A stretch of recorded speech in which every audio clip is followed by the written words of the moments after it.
Ok, Deixa eu muito só obrigado passar aí isso. pela sua permissão. Então, a gente vai gravar e depois a Não, gente que isso, disponibiliza. né?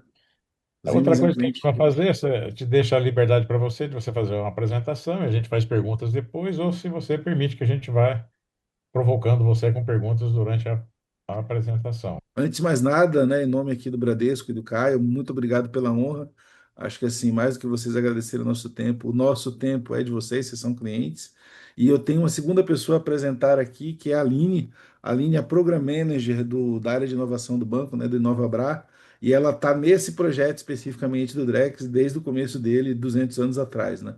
Então, se eu falar alguma coisa aqui que escapula da minha compreensão pela parte do banco, né, porque eu estou no projeto de fora, a Aline me ajuda a corrigir. E na prática, é ela que está toreando todos os 200 caranguejos que a gente tem aqui em andamento, tá? Então, muito rapidamente, meu único mérito de estar aqui é que eu sou velhinho, como vocês. Comecei a trabalhar em 84. Naquela época, isso aqui, para um baiano de Itabuna, era tecnologia emergente, né? Era um Walkman à prova d'água.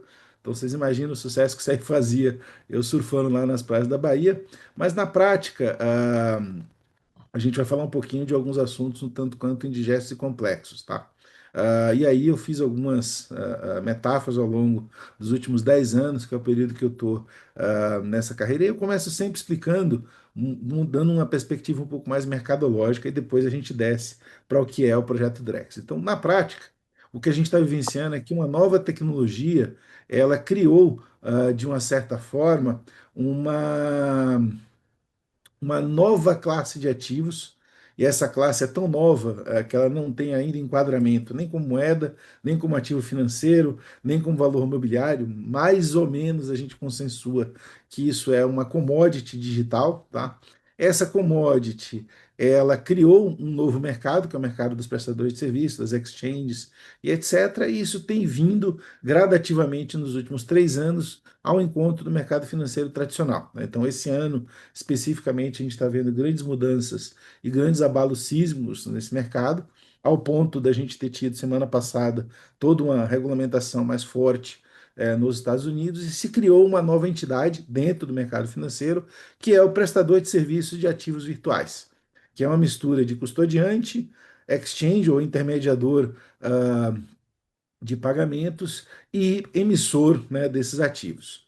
Esse pessoal começou a, digamos assim, de uma maneira bastante informal esse trabalho, mas basicamente a gente tem visto que a gente tem andado a passos largos, né, dentro do que a gente considera mercado formal, e esse mercado foi invadido nos últimos 3 anos, ao ponto de, no ano passado, uma das empresas mais curiosas, né, que é a Tether, ela emite um cheque virtual chamado o SDT, ter um lucro de 13 bilhões de dólares, que é um pouco mais do que o lucro de alguns bancos aqui no Brasil. E o resto é tudo notícia que a gente ouve toda hora, Bitcoin, fundos e etc. Na prática, como a gente sempre fala, esse pessoal criou uma coisa que não é lá muito diferente. Então a gente criou aqui um value chain para comunicar dentro de casa. E independente da gente ter os criadores de rede de tecnologia, os validadores dessas redes e toda uma classe de software que a gente chama de DeFi, e daqui a pouco vocês vão ver por que a gente fala muito dela, todos os outros players, a partir de redes fechadas, são muito parecidos com os players do mercado financeiro tradicional. A gente tem emissores de ativos, intermediadores, prestadores de serviços essenciais e gestores e administradores de portfólio. Tá? Então, como isso não mudou, uh, a gente tem essa definição dos players e passa muito rápido pela tecnologia, porque é uma coisa razoavelmente complexa. Passamos também pelos validadores, que são os mineradores, e aí por que a gente fala deles? Porque hoje até grandes bancos, né, como o Fidelity, já são validadores dessa classe de ativo, e a gente talvez tenha uma nova invasão nessa classe de validação. As empresas que fazem programação para isso, e as redes fechadas, que é o objetivo do que nós vamos conversar aqui hoje, inclusive o Drex, tá? Não tem só o Drex como rede fechada. Ah, Rapidamente passando, os emissores de ativos, eles ficaram muito famosos há uns 3 anos atrás, principalmente pelo que a gente chama de moedas vinculadas a moedas formais, ou stablecoins, ou asset-backed tokens, né? E o mais famoso deles é essa empresa que fica hoje em El Salvador, chamada Tether. Tether é como se fosse aquele travel check que a gente usava da American Express um tempo atrás, só que no formato token. E ele tem hoje um volume emitido de quase 250 bilhões de dólares, ou seja, uma conta corrente de cheque digital, e ele circula mais ou menos 40 trilhões de dólares ano. Então, esse talvez tenha sido a categoria mais famosa. Mas, recentemente, todos os títulos de mercado financeiro começaram a ser emitidos usando essa tecnologia que é parecida com o que a gente tem nos ativos virtuais. E aí, esse mercado, né, criou os intermediadores, que são as exchanges, e aí tem uma pequena confusão terminológica, né? Exchange para a gente é a B3, que suporta as corretoras que liquidam tudo na B3. No mundo cripto, um exchange ele é ao mesmo tempo uma corretora e um exchange, não uma liquidadora. A mais famosa é a Binance.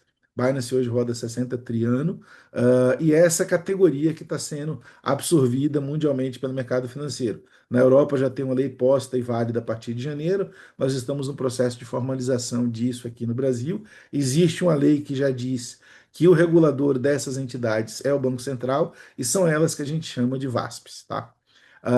Vou passar rapidamente por isso. Os serviços essenciais, acho que o maior destaque que a gente tem aqui é o custodiante, porque na verdade criptoativo é um troço muito parecido com ativos ao portador, né? Já que eu estou aqui num público de jovens como eu, vocês vão lembrar do filme Duro de Matar, que o sujeito invadia um prédio para roubar ações ao portador. Eu conheço bastante sistema financeiro europeu, em especial sistema suíço. Lá também tem cofre, cofre fechado, com chave, que você vai, coloca relógios, diamantes e coisas assim. A categoria de ativo é muito parecida, por isso que o custodiante ele tende a ter um papel primordial nisso, tá? E, em cima disso, como nós estamos falando de ativos com valorizações e características de patrimônio, nós temos os gestores de portfólio, gestores de fundos, em alguns casos bem mais específicos, gestores de instrumentação e projetos de cash flow, cash management, usando esses ativos. Né? Onde a gente está hoje aqui no Brasil? A gente tem uma lei que definiu quem cuida do quê. Existem vários decretos em andamento, inclusive esse de 2023, que falou assim: olha, quem realmente vai cuidar é o Banco Central, várias consultas públicas, várias regras novas de tarifa, e a gente está esperando que o Banco Central libere a regra desse jogo entre outubro e dezembro desse ano, para que no ano que vem a gente comece a operar com isso. Tem algumas sutilezas, tem uma regra, uma consulta nova de contabilidade, a consulta pública 111 tem a ver com o mercado de câmbio, mercado de pagamentos transfronteiriços e por aí vai. E o que a gente vê de perspectiva enquanto mercado financeiro, e explicando um pouco do que é que eu estou fazendo aqui. Eu sou um profissional que venho da área de tecnologia, mas antes eu achava que era maluco, e depois de um tempo eu descobri que eu sou um polímata, nome mais bonitinho para quem tem várias formações. Então eu fiz economia, marketing, mercado de capitais e agora eu estou fazendo doutorado em ciência da computação e criptografia pós-quântica. Mas eu sou uma pessoa de banco nos últimos 3 anos, 30 anos, né? Desde 95, esqueci um zero aqui, eu estou no mercado financeiro desde do Unibanco 30 Horas, onde eu comecei, e sou cliente do Bradesco desde 1986. Né? Na verdade, eu devo a minha vida profissional ao banco, porque quando eu era menino eu queria trabalhar na área e ninguém deixava, porque o pessoal não entendia o que eu fazia, e o Bradesco lançou o cartão eletrônico, aquele cartão pretinho, que era o Bradesco instantâneo, aí eu consegui convencer a minha família o que é que eu queria fazer da vida, e por causa disso eu estou aqui hoje. Mas no mercado financeiro, o que a gente está vendo? O que é esse tsunami? Todo mercado financeiro ele é local, tem horário de fechamento, horário de agência, horário de mercado, horário de bolsa, e regulado dessa forma. Todo o mercado de ativos virtuais e digitais, ele é global, ele funciona 24 por 7 e ele não tem uma regulamentação específica. A gente tem que criar uma regulamentação mais ou menos global para ele. Né? E os players, a maior parte dos grandes players são globais e a gente não consegue evitar que o cliente adera a esse tipo de mercado de maneira global. Tá? Por isso que a gente está vendo que esse mercado que hoje é pequenininho, aqui de mais ou menos 4, 5 trilhões, dependendo do dia, ele abarque todo o mercado internacional, que é um mercado, e a gente chama isso de mercado líquido, né? Mais ou menos 400, 500 trilhões. Esse é o tsunami que a gente está vendo, que todo o mercado formal, nos próximos 5 a 10 anos, se converta em ativos tokenizados. A palavra, né, gritante é tokenização. O que é tokenização? É transformar toda a estrutura de produtos financeiros que existe hoje, distribuído cada um no seu banco, cada um no seu banco central, numa única rede, onde todo esse ciclo de vida esteja lá em forma de software. Mais ou menos o que aconteceu com a internet e as empresas de comunicação. Né? 30 anos atrás, empresa de comunicação era a Editora Abril, a Gráfica ou grandes produtoras de TV com a sua própria rede. Hoje, com a internet, a grande produtora de conteúdo do mundo é a Netflix, que só tem servidores, compra e distribui isso via internet. É mais ou menos essa revolução que a gente está vendo e é o que a gente chama de tsunami. Tá? Passando rapidamente para nós, tokenização é um processo formalmente jurídico, aprovado e endossado pelos seus reguladores. Então, estou falando de Bacen, SUSEP, CVM, e é essa mudança que a gente está vendo dos últimos 3 anos e que deve se desenrolar pelos próximos 2 ou 3. Tá? O que é o projeto Drex nisso tudo? E só dando esse contexto, né, geral de background, o Drex, ele antes de mais nada, ele neste momento, eu reforço muito isso, ele é um piloto, ele é um laboratório. O antigo presidente do Banco Central, não o Roberto Campos, o Ilan, ele já vinha vindo de todo um estudo de digitalização da economia via o BIS, falou, cara, acho que alguma coisa vai mudar muito drasticamente. Esse estudo, ele tem a ver com a política do Bacen, e aí sim era Roberto Campos, né, como a gente falava, de deixar de ser apenas supervisor e regulador para ser um agente do mercado, para ser um agente transformador. Isso começou lá atrás com o DDA. E a partir daí, o Bacen tem uma agenda chamada Bacen Plus, que tem coisas do supervisor, inclusão financeira, educação financeira, e tem coisas de um agente do mercado. Né? Isso basicamente era a cultura do Roberto Campos. Então, o Drex, eu sou descendente de judeu, então o nome Drex para mim é quase como uma piada pronta. Mas ele era inicialmente uma moeda de Banco Central. E aí existem algumas religiões que dizem, não, o Drex, na verdade, já é o Pix já é o que o Drex deveria ser, e alguns dizem, não, o Drex não era moeda, era uma rede, e como piloto tudo é permitido, tudo cabe, né? E a gente, inclusive, está lidando com isso neste exato momento. Mas na prática ele nasceu como uma moeda de Banco Central. O que seria essa moeda de Banco Central? De uma maneira muito resumida, hoje o Banco Central é proibido de emitir moeda. Ele emite dívida e quem emite moeda é a Casa da Moeda. E é a única moeda que é emitida pelo governo federal, papel moeda. A partir daí eu deposito papel moeda em banco e a moeda que efetivamente circula no sistema nacional, o nosso M0, são depósitos bancários. Né? Então, isso é um conceito de economia monetária bem madurinho. O Drex seria esse papel moeda versão digital, ou seja, seria inicialmente o nosso sistema de reservas, aonde o dinheiro que vai para os bancos seria digitalizado e não uma moeda de consumo. Na infraestrutura do Drex, a gente teria uma moeda de consumo, que hoje é o que a gente chama de depósito tokenizado.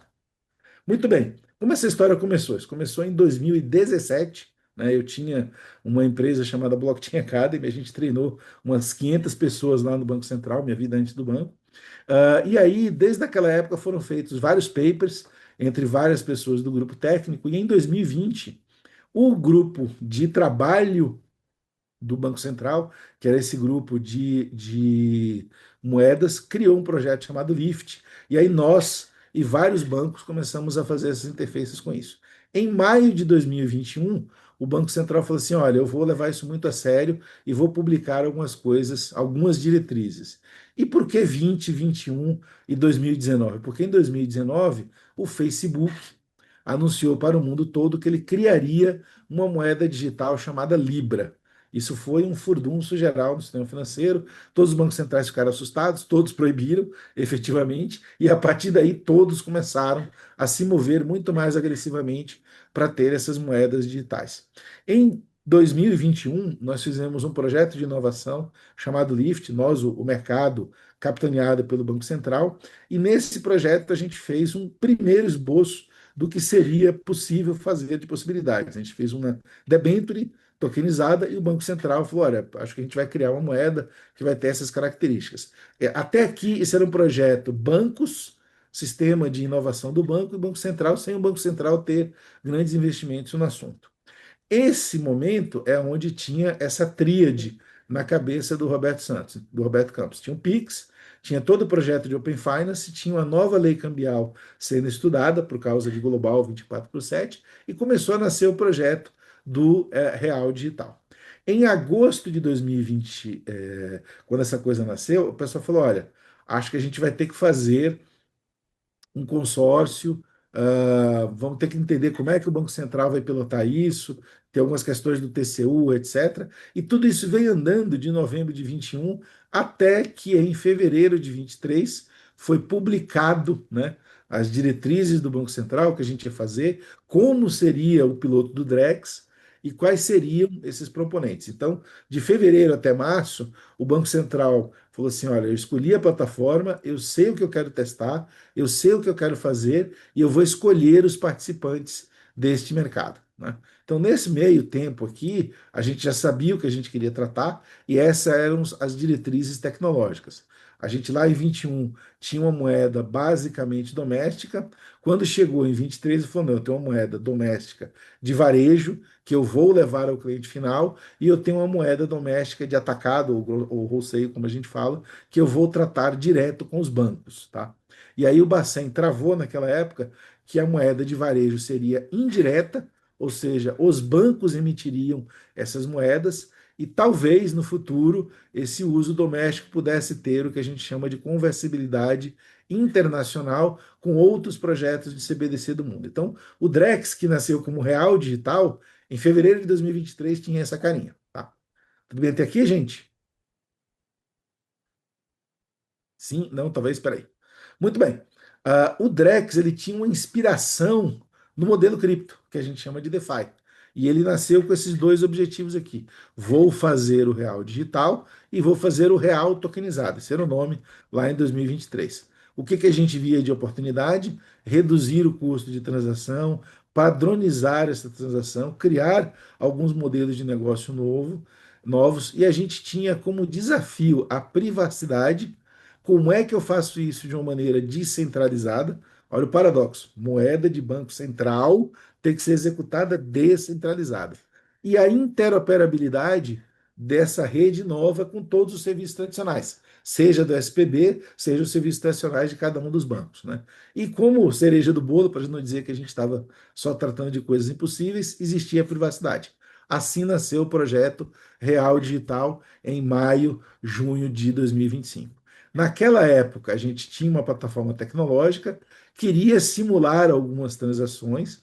Houve um acordo de cooperação técnica entre Bacen e Febraban, e a gente emprestou funcionários para ajudar o Bacen, mais ou menos umas 15 pessoas, e os participantes foram eleitos, né? A gente submeteu acho que uns 80 casos para o banco e foram escolhidos esses 16 consórcios aqui. Nós fomos o primeiro banco a submeter a candidatura na época, junto com a Núclea, que é a antiga CIP, o Nubank, Banco Inter, Santander, Itaú, o Basa, Caixa, o consórcio das cooperativas, Banco BV, BTG, Banco, BBC, Banco ABC, Banco B3, um consórcio da a BBC e a Mastercard com o Banco Genial e o Banco do Brasil, finalmente, são os outros proponentes. Então, o piloto começaria com essa galera toda testando o que o Banco Central queria. O que o Banco Central queria naquela época? Depósito, né, basicamente. Então, antes de mais nada, ele tinha que emitir o real tokenizado, assim como faz a Casa da Moeda. Ele teria que emitir via indiretos, ou seja, nós participantes, o real tokenizado. Então, o Bacen emite o real digital, manda para o banco emite real tokenizado para uso entre pessoas. A emissão de títulos públicos federais, então isso já estava no piloto, era uma tokenização de um título, pagamentos no atacado de banco para banco, pagamentos no varejo e o que a gente começou a chamar de delivery versus payment, que era eu quero pagar uma coisa, mas eu só pago uma coisa quando tiver a transferência de posse dessa coisa para mim concomitantemente. O caso mais comum que a gente fala é o pagamento de um veículo. Eu vou lá, ou eu assino o documento de transferência, ou o cara transfere para mim e fica aquela confusão de vai todo mundo junto na agência, faz o depósito, transfere, um assina primeiro, às vezes o outro transfere primeiro. É isso que no mercado a gente chama de delivery versus payment. Tá? Esses eram os 7 casos de uso que a gente começou a trabalhar, isso no ano de 2023. Muito bem, começa isso aqui em junho. a gente tem uma discussão, explica tudo isso, monta ambiente, e em junho, efetivamente, começou esse piloto. Naquela época, o nome real digital, como existiam dois ativos, começou a dar confusão. E alguém inventou o Drex. Ele não está mais aqui para a gente brincar com ele, né? Que é o Roberto Campos, agora está lá no Nubank. Mas eu falava, mas ô, Betinho, da onde saiu o Drex? Ninguém sabia. E alguém criou lá que era o Digital Electronic X, como era o Pix, né? Na época. E ficou o Drex, e por isso mesmo a vida que segue. Mas esse projeto, ele começou a ganhar uma série de particularidades. A gente começou a testar uma transação complexa que exigia programabilidade, que era o Delivery versus Payment. No nosso fórum de 2023, no final do ano, que estava todo mundo reunido, a gente começou a discutir o que eram essas primeiras ideações que a gente teve. E em junho de 24, no meio do ano, a gente começou a ver a diferença de impacto entre programabilidade e privacidade e segurança. Segurança a gente passou com louvor, privacidade com uma coisa bastante confusa entre performance, privacidade, observabilidade, porque o sistema tem que ser privado, mas o Bacen tem que ter liberdade de, sob mando da justiça, poder observar as transações. E aí a gente começou a lidar com sistemas complexos de banco. Quando a gente fala vamos tokenizar, vamos fazer DVP, começa a falar de identidade, começa a falar do ciclo de vida do produto, começa a falar de outras bases, começa a falar de custódia, etc. E aí, até setembro, outubro de 2024, a gente consensuou que a gente ia ter uma fase 2.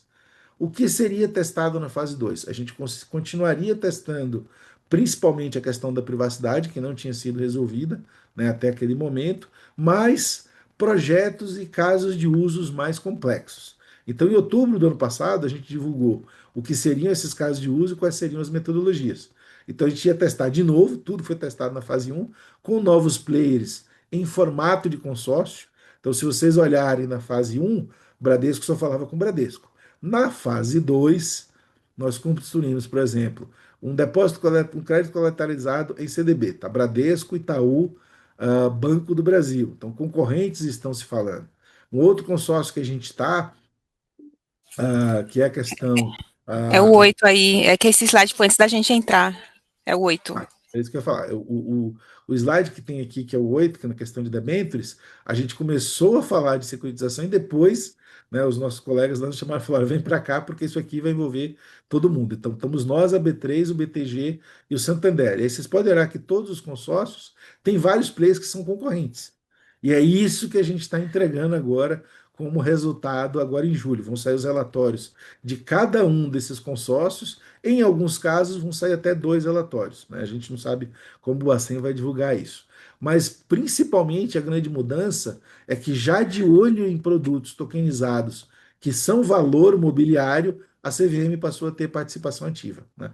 Então, por exemplo, o trabalho da Aline até junho do ano passado era fácil, eram bancos, a gente só estava testando transação. Transação para lá, manda para cá, faz um depósito, faz uma transferência, etc.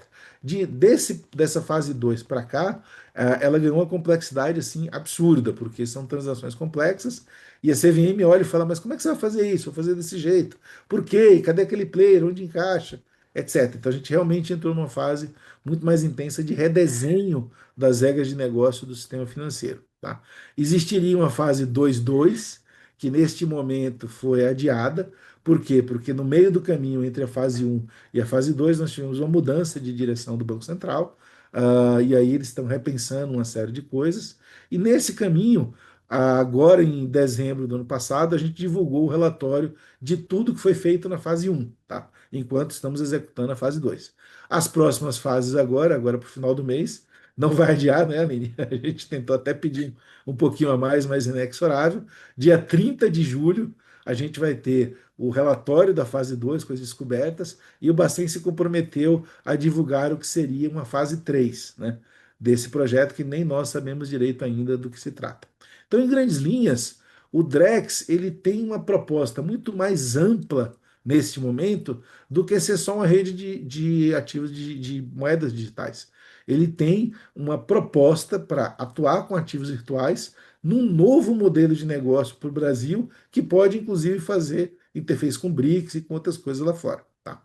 No nosso ponto de vista, e isso aqui é completamente empírico, não é gravado em pedra, porque a gente faz parte de um outro projeto, que é a rede Open Capital Markets da Ambima, a gente teria que ter, além de tudo que está sendo feito no Drex, alguma coisa de interoperabilidade entre as várias plataformas blockchain, outros serviços de identidade básica, ou de serviços básicos digitais, como identidade fiscal, todo o trabalho que a gente faz de validação e padrões internacionais para dizer que empresa é empresa, que pessoa é pessoa. A gente está vivendo agora a mudança do CNPJ para ter campo alfanumérico, que já é uma mudança desse sistema de identificação global de empresas, todo um sistema de firmas e poderes, serviços notariais, serviço de integridade de dados, né? O meu funcionário aqui, o Jorge Marcel, que é o nosso professor, ele sempre fala, olha, se eu for replicar uma duplicata em 500 lugares diferentes, eu tenho que saber nos 500 lugares diferentes que ela está viva, quem pagou, quem não pagou, para quem que eu pago.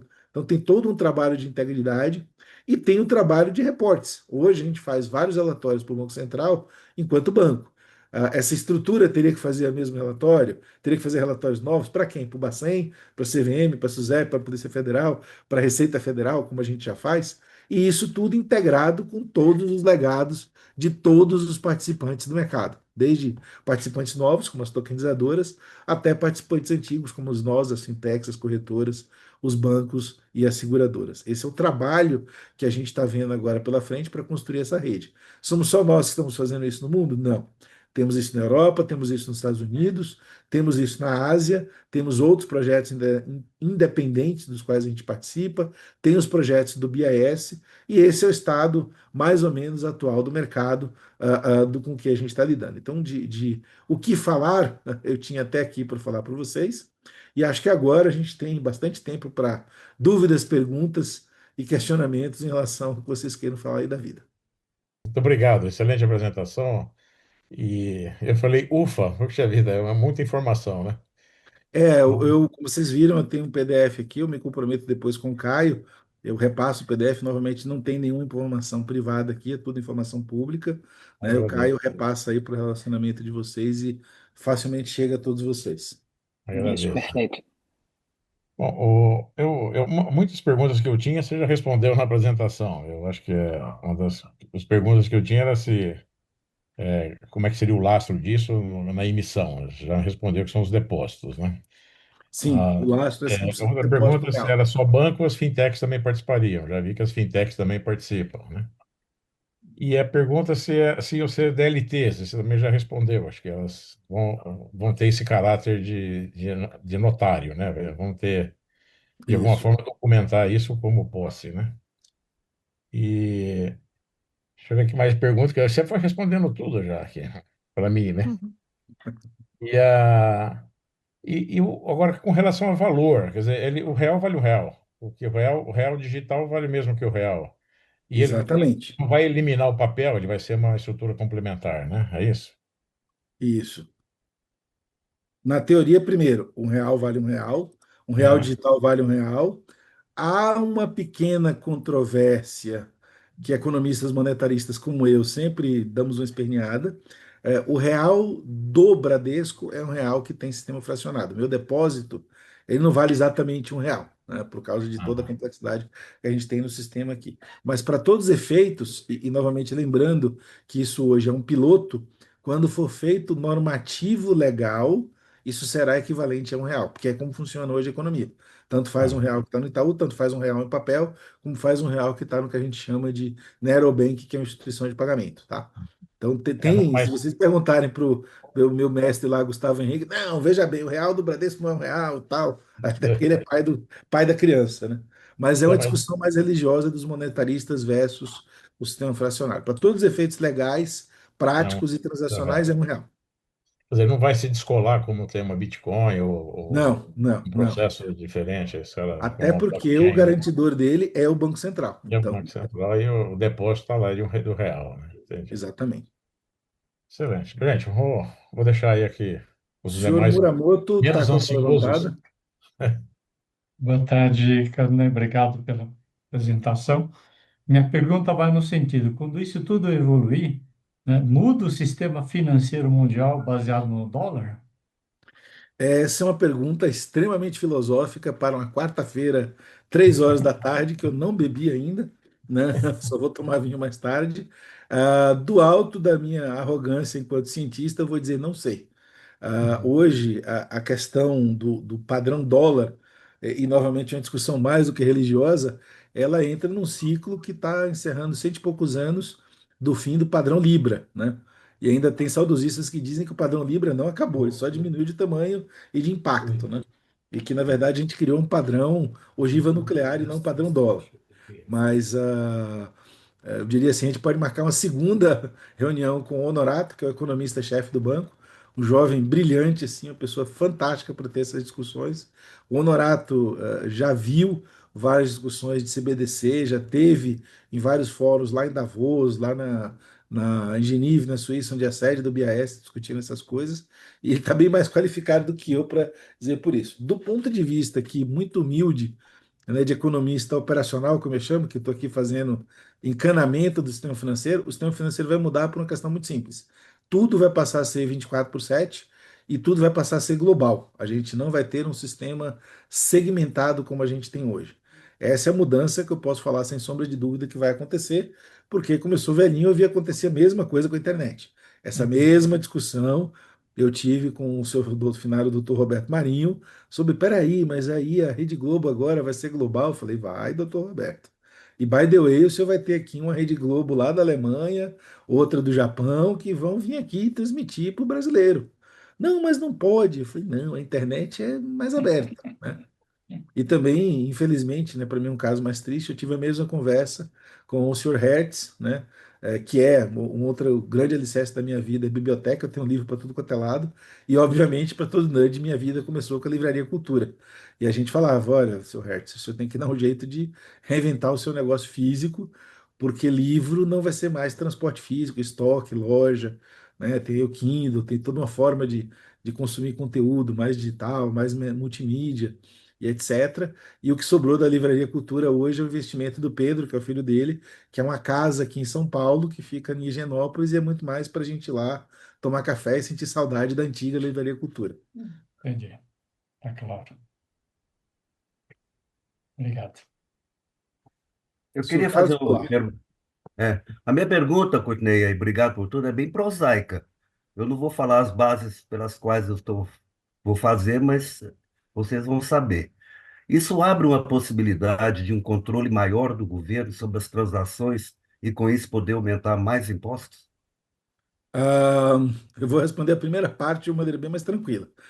Controle transacional, para nós que estamos no Brasil, ele já é absoluto, né? O Brasil tem o sistema financeiro de pagamentos, eu não vou chamar de varejo, porque ele envolve outras coisas, ele é o melhor do mundo, ponto, né? E eu estou em mercado financeiro há 30 e tantos anos, 31 anos já. Já trabalhei em muitas empresas multinacionais, já fiz projeto lá fora e já fiz alguns inimigos, né, como todo baiano, de falar pro cara a história do ó com copo, né? Eles não sabem fazer um ó com copo. E a gente tem o Pix, que é 24/7, a gente tem o sistema supervisor, que sabe a posição de todos os bancos 24/7, a gente tem a melhor eficiência operacional em sistema bancário do mundo. Para cada dólar que a gente gasta, a média brasileira, quando é muito ruim, é 40, 45 centavos, né, para fazer o serviço bancário. A média mundial é 75, 78. Então, nosso sistema é eficiente porque ele é bem mais barato e é bem mais barato por causa de automação bancária, né? A gente teve uma grande geração de heróis entre os anos 80 e 90 que construíram onde a gente está sentado hoje. Muitos deles ainda estão aqui no Conselho do Banco. E esse pessoal, que era muito bom de engenharia, criou um aparato que não tem similar lá fora. Do ponto de vista gerencial, nós somos o único país que a gente fecha a contabilidade todo dia. E não tem off-book, não tem dark-book, não tem nada. Tudo aqui, o COSIF é uma lei, então a gente é obrigado a seguir essa lei. Então tá tudo controladinho e bonitinho. Então, do ponto de vista de controle, isso já existe. Graças a Deus vivemos num Estado democrático de direito, até que prove o contrário. Então, apesar de ter essa automação e ter esse controle, coisas não muito ortodoxas ou coisas fora do dia a dia normal só acontecem por força de lei. Então, se esbajude, que é uma teoria, acontece porque um juiz, e de preferência um juiz federal, fez algum procedimento jurídico que, obviamente, nós temos que obedecer. Então, quando alguém vem aqui e faz um sequestro de fundos em conta, tem um processo jurídico bastante pesado para que isso aconteça e efetiva e operacionalmente, a não ser que algum meteoro caia aqui no país, a gente vai seguir o mesmo rito.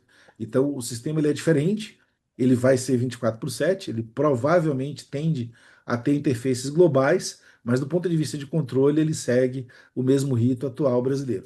Claro, todos nós aqui 50 plus lembramos da Zélia dançando com o ministro da Justiça e o que aconteceu na outra terça-feira. É. Então, para quem viveu isso, a gente não pode dizer que não. Mas não é uma imposição nova, não é um controle novo, não é uma vigilância nova, não é uma tecnologia nova de Big Brother, é mais do mesmo que a gente já tem de eficiência operacional. Professora Aline, a senhora está com a mão levantada.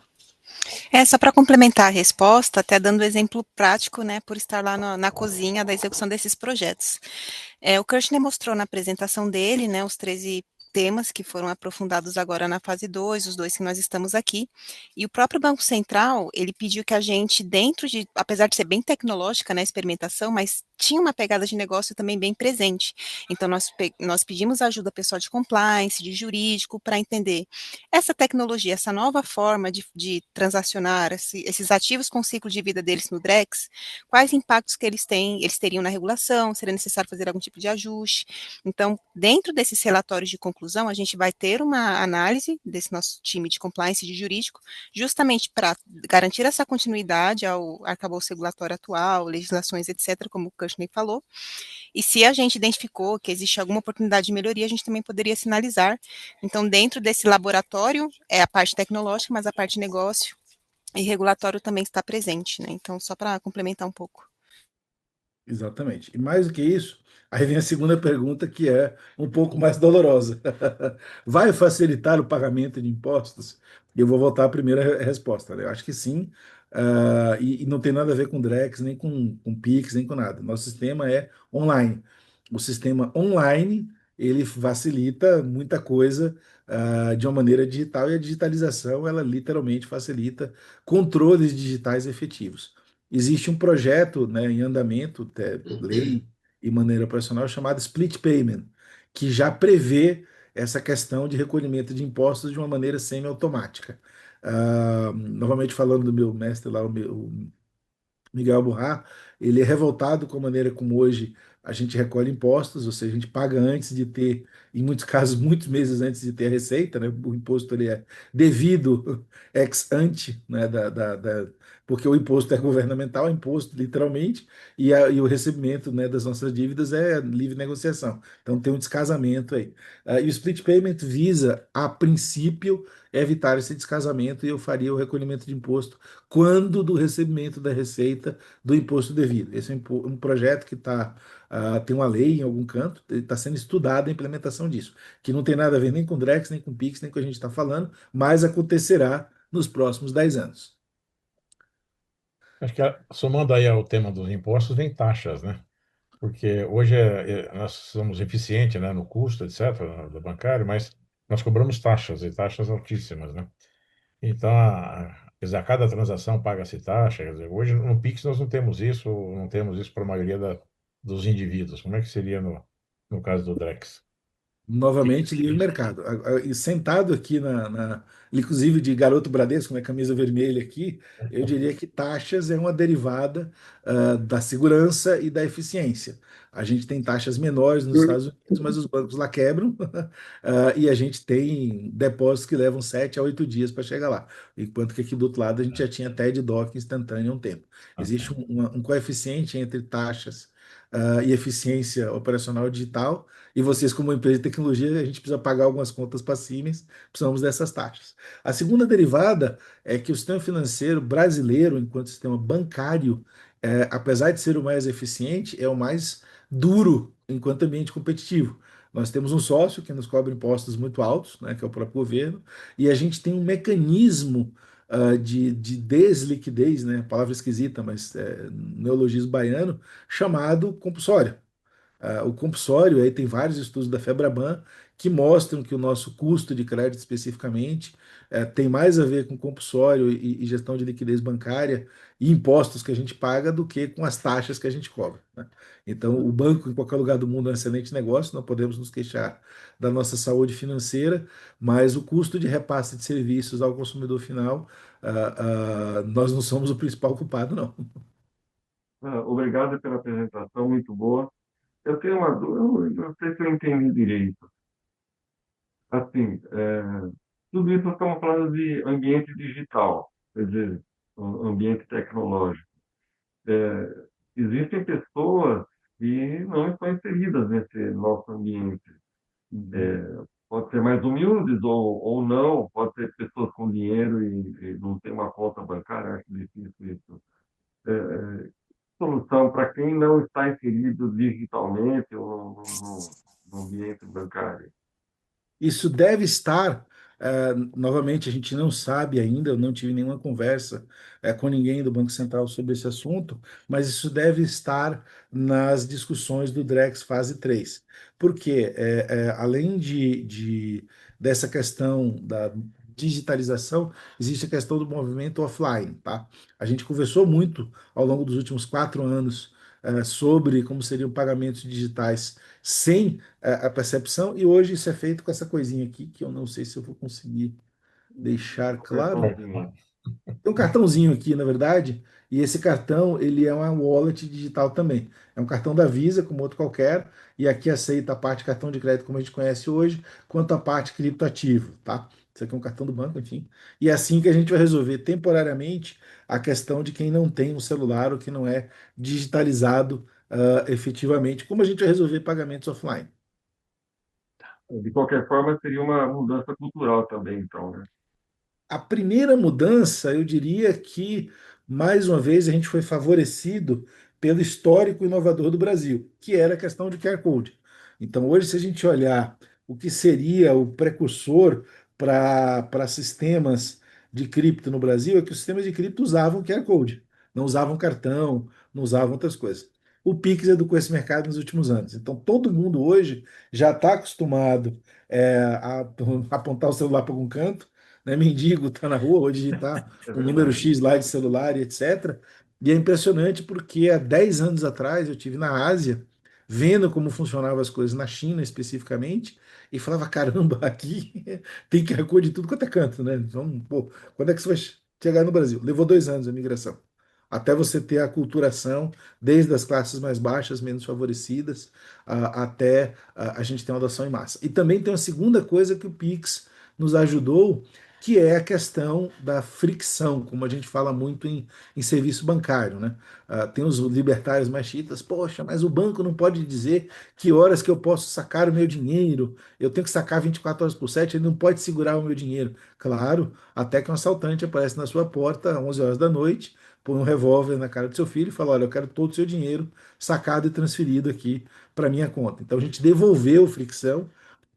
O Pix originalmente era livre, depois a gente foi colocando regra, ó, até a partir das 10, colocou limite de transferência, colocou regra de transferência para quem já é cadastrado e autorizado na agência, e estamos colocando mais regras como parcelamento, programado e todas essas coisas. Então está ficando um engine de pagamento bastante interessante, né? E isso se replica no mundo, né, de ativos digitais, seja tecnologia cripto, seja tecnologia centralizada como a gente usa hoje. Então, novamente, comparado com o que está acontecendo lá fora, onde não tem o que a gente chama de instant payment, né, que é a questão do Pix, onde não tem a cultura do QR Code, a gente está hoje pelo menos 10 anos à frente dos Estados Unidos, igual para igual com Coreia, China, Singapura, Japão, né, que já usa isso há bastante tempo. O Japão usa sistema de pagamento desde os anos 2000.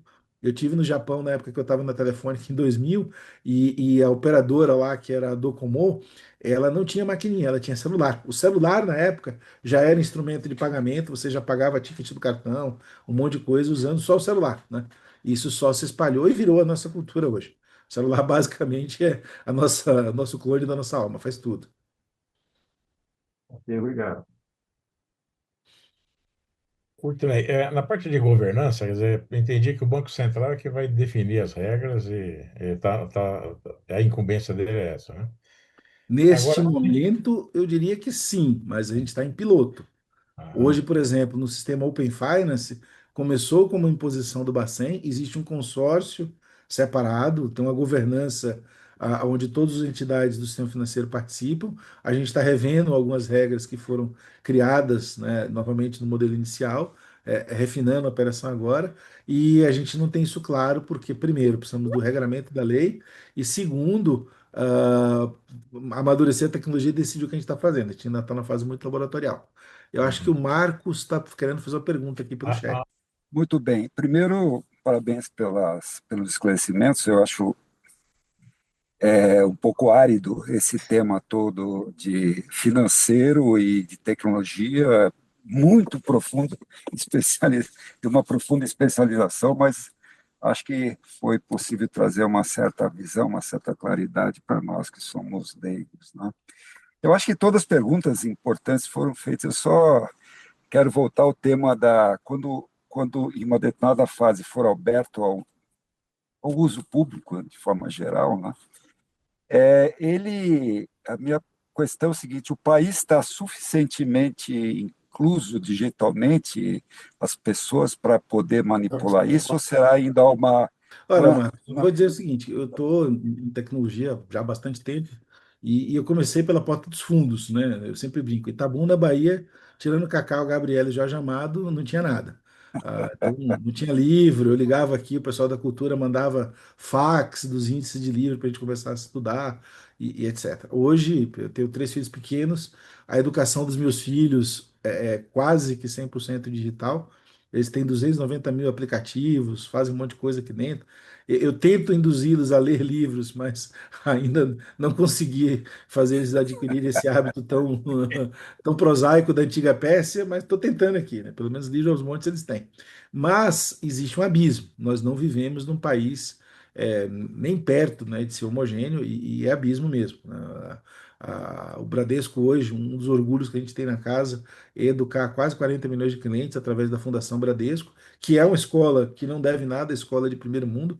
A gente tem um trabalho muito grande em comunidades, em comunidades mais carentes, né? Existem vários depoimentos aqui que a gente vê e chora. Tem colegas nossos que, se não tivessem Fundação Bradesco, eles são testemunhas hoje de, olha, eu estaria morto. Os amigos de infância dessas pessoas todas morreram por motivos outros, né? Mas basicamente por uma questão de abismo social. O segundo abismo, e que é uma outra coisa que eu gosto muito, que é a parte de educação, é um abismo cognitivo, né? A gente vê pesquisas recentes onde uma população, uma parte muito grande da nossa população é analfabeta funcional. A pessoa lê, mas não tem uma capacidade cognitiva. E a terceira coisa, que também é uma preocupação minha com os meus filhos, é o inverso. Eu tenho tanta coisa digital que eu virei um ratinho de celular. Eu não consigo pensar mais porque tem 500 coisas ao mesmo tempo, 500 feeds, 500 séries, 500 Instagram, 500 TikToks e 500 vícios digitais que eu não consigo mais me desligar, né? Então, no extremo, a gente tem quem não tem nada, no outro extremo, a gente tem quem tem demais e as duas não conseguem pensar. E isso se reflete no nosso Brasil numa uma quantidade muito grande de fraudes, golpes, enfim, mecanismos não ortodoxos, né, de fuga de receita das pessoas mais necessitadas. Eu já tive, novamente na minha vida passada, episódios bastante tristes, né? Eu fui convidado pelo pessoal da Polícia Digital a ajudar pessoas que caíram em golpes tão prosaicos quanto o Tinder estelionatário, a pessoa que se faz parecer uma outra pessoa, vira namorado da pessoa, namorada, e arranca todo o dinheiro dessa pessoa, né? Então, assim, as vítimas geralmente são pessoas que estão por processos traumáticos e etc. Mas, enfim, acontecem essas fraudes. E esse talvez seja um maior problema. Hoje, enquanto banco, a nossa missão é proteger, né, o cliente de cair em golpes mais prosaicos, fraudes, por assim dizer. E a gente está vendo como reflexo da digitalização, é o que eu falei de colocar a questão da fricção de volta, né? Colocar travas para que as coisas não aconteçam tão livremente. Mas eu diria que o nosso maior déficit hoje é o déficit de planejamento financeiro, para não cair no excesso de consumo, né? A gente vê hoje endividamentos de famílias por questões não estruturais, não econômicas, ou seja, não é dívida com escola, com alimento, são outros tipos de dívidas, e a gente vê é, muita questão de você não ter a cultura, né, onde você tem poupança, onde você tem um orçamento familiar mais estruturado, onde você sabe planejar as suas compras e as suas despesas. Quando tudo é online, e principalmente quando o consumo, a fonte do consumo é online, a gente passa a ter um problema maior de endividamento de famílias. Então, talvez esta seja a preocupação maior, e aí o Bacen tem uma agenda específica para isso. Nós temos a nossa agenda, nós temos os nossos programas, né, de educação financeira, mas o esforço coletivo ainda está muito aquém. Acho que o Brasil peca um pouco nisso. Eu tenho uma posição extremamente particular, que eu sempre falo, né, o pessoal de comunicação não gosta, mas eu sempre falo, eu tenho um verdadeiro pavor com o que está acontecendo com o fenômeno das bets no Brasil. Acho que isso é extremamente pernicioso para a cultura, principalmente para a economia popular. Um crime. Estudos da Ambima falam que o brasileiro acha que jogar em bet é a mesma coisa que investir, e não é. Não sei como isso se permitiu ser aprovado juridicamente, né? É um fenômeno que infelizmente não é só brasileiro, é um fenômeno mundial, mas aqui deveria ter sido barrado, infelizmente não foi. E eu acho que esse é um grande problema de educação. O brasileiro fala assim, cara, vamos economizar, não é para não gastar dinheiro, ele se vira rapidinho. Novamente, apelando aqui para o meu público, a gente vai lembrar da época da CPMF, que cheque virou papel moeda, né? Eu dei um cheque na Bahia e recebi o cheque 2 anos depois de como pagamento no serviço meu cheque, em Santa Catarina. Então, se a gente acabou de criar papel moeda usando cheque, todo o resto a gente faz. E aí, no caso de educação digital, o brasileiro é líder mundial. Qualquer coisa que a gente lance aqui, como diria, né, a Janete Claire, caiu no gosto do povo, a gente adota instantaneamente. Pagamento de cartão com chip instantâneo, usar Pix instantâneo, usar ATM instantâneo, usar telefone para fazer aplicativo bancário instantâneo. Tudo a gente adota muito fácil. Ok, Ô, obrigado. professor, restou mais uma questão aí com relação à tokenização. Ela está permitindo aí aquela, como é que é, o título ao portador Isso. e facilitado muito o conceito de submundo, né? As remunerações aí do mundo de drogas, armas, etc. E aí nós falamos da integração, talvez, do Drex com esses outros programas. Quer dizer, o que temos reservas, temos controle, de repente o nosso Drex vai para um Bitcoin e some, desaparece, não tem mais registro, não tem mais nada, não tem mais quem é a outra ponta. Quer dizer, como é que fica esse dinheiro que vai sumindo por outros sistemas que não tem um DLT, quer dizer, não tem um controle físico, né? Isso é barrado, é permitido? Eu vou falar uma coisa meio polêmica, que, novamente, eu sou uma pessoa de banco, mas eu sou uma pessoa de tecnologia de banco. Então, para o pessoal de banco, eu sou o cara engraçado de tênis coloridos, que é o maluco das criptos. Para a turma de cripto, eu sou o velho de banco que quer botar cripto, quer botar como é que se diz? Uma gaiola na liberdade que os anarquistas querem para o mundo cripto. Na prática, a cripto é o pior lugar que tem para fazer crime, porque é 100% rastreado. Tudo que está no Bitcoin é 100% transparente, 100% rastreável. Nós temos software para isso, Polícia Federal tem software para isso, Receita Federal tem software para isso. Você pega o indivíduo em questão de segundos, né? O que acontece é que os mecanismos de evasão e lavagem de dinheiro são muito sofisticados, inclusive dentro do próprio sistema financeiro. E o que está acontecendo é um esforço mundial, que primeiro veio a digitalização, nem cripto, nós estamos falando só de digitalização, e agora está vindo a contramedida, que é a digitalização das políticas de controle e lavagem de dinheiro. O que acontece é que a gente tem sempre alguns elementos que são partes fracas, né? Infelizmente, tivemos um episódio algumas semanas atrás numa empresa que eu, inclusive, conheço o dono, conheço o fundador. É uma coisa lamentável, mas acontece, né? Um dos elos fracos é o ser humano, e o ser humano que ganha pouco é o elo mais fraco e mais, digamos assim, sensível da cadeia. Então, você pode usar esse elemento para fazer determinados elementos de fraude. No caso de você falar, tá tudo digital. O sujeito chegou aqui hoje, Pix, né? Eu quero fazer uma transferência em Pix. Você faz uma transferência em Pix de alguns milhões de madrugada. Foi isso que a gente está vendo todo santo dia. O que pode ser feito e o que nós bancos estamos fazendo são pontos de controle. Então eu posso deixar programado aqui que o meu sistema empresarial eu não consiga fazer uma transferência em tal horário, ponto. Mas é a pessoa, é o CFO, cara, tá programado que você não vai fazer transferência de 1 milhão 2 horas da manhã. Mas é uma urgência, não, pode ser a urgência que for. Você pediu para programar, não vou programar. Você para desprogramar, você tem que ir lá na agência, falar com o gerente, mudar não sei o quê, passar na auditoria e etc. Do ponto de vista de contrapartes, como a gente fala de entidades, os bancos já são obrigados a verificar as suas contrapartes. Do tipo, eu não posso fazer um depósito do banco do Bradesco para um banco, sei lá, no meio do Irã, que é uma entidade, é um país hoje sancionado. A mesma coisa está acontecendo com cripto, e é aquilo que eu falei no começo da regulamentação. Todas as entidades que não tinham classificação, não é que elas estavam no banco ou não estavam, elas não tinham. O mercado Bitcoin hoje, com uma empresa séria, sólida, extremamente tradicional aqui no Brasil, o que KNAI dela é de sebo de livro, porque ela compra e vende ativos usados como se fosse um livro.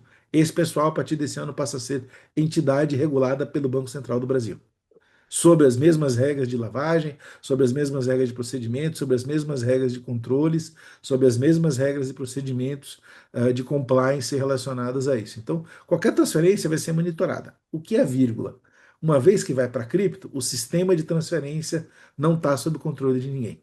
Está sob controle do Satoshi lá, por assim dizer. Então a gente vai colocar algumas contramedidas para que até que se chegue nesse sistema tenha uma entidade regulada responsável por isso. Então, isso está sendo desenhado agora, tá, gente? O Banco Central nem limitou, nem delimitou ainda a regra efetiva sobre. Mas uma das coisas que se discute é assim: eu tenho uma quantidade de 10 milhões de bitcoins, pronto. 10 milhões de reais em bitcoins. Eu não vou poder transferir esses 10 milhões de reais de um banco, da minha conta no banco, que está custodiado no banco, para uma pessoa física, sem um motivo muito forte, ou sem uma autorização de preferência como a antiga PS presencial. Que é o que acontece hoje. Você fala assim, eu quero sacar 100 milhões de reais do banco. Você não consegue. E, aliás, é até um risco de segurança você ir lá e sacar 1 milhão, botar na bolsa e sair andando, né? Eu trabalho muito com segurança da informação, tem o famoso saidinha. O cara está saindo do banco e é assaltado, porque alguém informou, etc. Então, digitalmente, vai acontecer a mesma coisa. E aí, no mundo cripto, os controles ficam mais fáceis, a segurança fica mais fácil, a observabilidade fica mais fácil e a transferência também. Do mesmo jeito que eu vou impedir uma pessoa de transferir 100 milhões de dólares para uma bolsa e sair andando pelo meio da rua, o cara pode falar: olha, eu estou mudando do Brasil, sei lá, para Espanha, preciso transferir meu patrimônio para lá. Funciona instantaneamente. Que banco? Santander. Parceiro, autorizado, clique, no mesmo instante cai no Santander. Seria a nossa antiga TED, formato internacional. Tá? Porque é um banco certificado, eu também sou um banco certificado, o cliente está aqui, dinheiro é declarado, o cara não está fazendo nada de ilegal, está mudando de país, né? O que pode acontecer é alguém criar um imposto de transferência internacional de bens, o que não é nada difícil, mas isso não é ilegal, isso é coisa do governo que a gente vive, né? Mas eu sou muito positivo, eu acho que a digitalização, num primeiro momento, ela gera muito estresse, gera muita ansiedade, porque é tudo muito novo. Numa segunda onda, ela facilita, né, a questão dos controles, inclusive dos controles. Se você botar um controle exagerado, todo mundo grita, não, peraí, vamos facilitar e tal. E é isso que a gente está construindo nos últimos anos, enquanto engenheiros e produtores de produtos digitais. Excelente. Parabéns. Realmente. Mais alguma pergunta, gente? Bom, não havendo mais perguntas, nós vamos liberá-lo, né? Porque ele tem um monte de brinquedinhos lá para cuidar. É. Courtney, muito obrigado, excelente. Eu queria. A Adriana já teve que sair, ela saiu, é uma pena. Eu queria fazer um agradecimento especial a ela, a Adriana da Prévia, que fez todo esse contato aí com vocês, que garantiu essa sua apresentação. Através O do agradecimento aqui Caio, né? interno é o Caio, né? O Caio que Através do viabilizou essa Caio, né? reunião. Então, nosso muito obrigado a vocês, né? E também a Por pessoa nada, que ficou Gastão. quietinha, mas todo esse É, conhecimento, todo esse material e todo, principalmente a vivência dos últimos 4 anos, a doutora gente, Aline Arruda, que está aqui coordenando, como eu sempre digo, os a gente nossos novos conheceu, a cargueiros. gente conheceu um pouco dela antes de você entrar, viu? Ela contou Falei, um Aline, eu pouco estou da aqui com um história problema dela, muito técnico. bonita no banco. É. Parabéns, viu, Aline? Que você continue crescendo cada vez mais aí. Sucesso. Obrigada, pessoal. Foi um prazer estar aqui com vocês hoje. E é sempre uma aula, né? Quando o Kirchner fala, e então, sempre muito proveitoso. E aí, precisando, a gente continua à disposição, é claro. Tá bom. Muito obrigado aí, com a Obrigado. porta aberta a vocês. Obrigado por esse contato aí. Muito Beijo por obrigado, aqui, gente. pessoal. Obrigado, Obrigado obrigado. Valeu, Daqui gente. então. disponibilidade. Abraço, Tchau, abraço a tchau. Tchau, todos tchau. aí. Um Obrigado pela abraço. presença. Obrigado. Tchau, tchau.